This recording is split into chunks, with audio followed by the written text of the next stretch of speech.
Each week, we bring you stories of athletes who have overcome adversity in their lives to succeed in school and in sports. Taylor Lambert joins us now with the South Bay wrestler who's beaten the odds to get back on the mat. Robert, the Prospect High School's wrestling team's Alexis Santana is one of the top wrestlers in his weight class in the CCS. It's hard to believe that once upon a time, Santana was almost forced to abandon his wrestling career due to a rare leg deformation.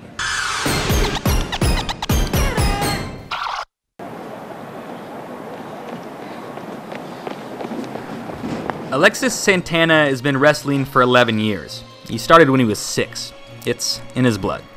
His two older brothers wrestled in college, and not a day goes by where Santana doesn't train for the mat.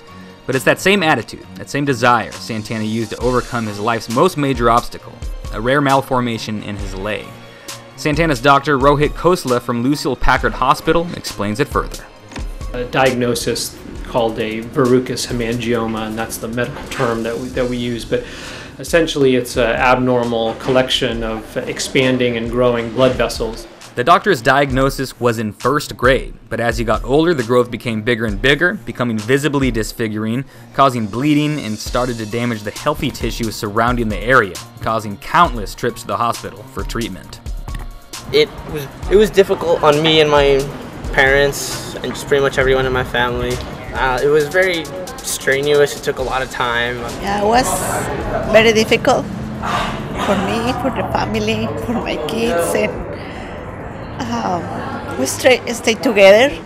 After endless treatments for 6 years, the Santanas finally found Dr. Khosla at Lucille Packard when Alexis was in 7th grade, and the good doctor formulated a plan.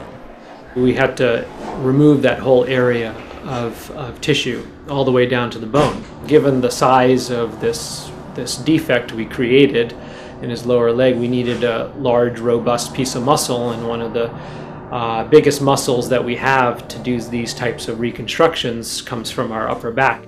Dr. Khosla sewed the blood vessels from the leg and the new back muscle together and grafted skin over the wound, all told about a 7-hour surgery.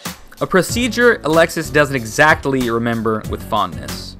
Yeah, it was pretty stressful, but with the help of all the staff from the Lucille Packard Hospital, they gave us an incredible help.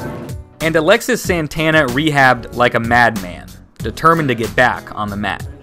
I just think about what I want to do in wrestling, and then I just can't wait until I recover and get back into it.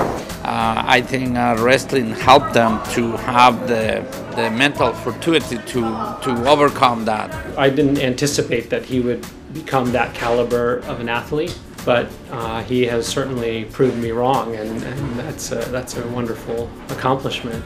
Now, after taking down his health problems of the past, Alexis Santana looks to take down the rest of the CCS. Alexis says that he doesn't even think about his injury anymore when he's on the mat due to the efforts of the good people at Lucille Packard. Our second story this year actually involving Lucille Packard getting young people back to good health. Good people out at Lucille Packard doing good work. Absolutely. All right. Good luck to him the rest of the way.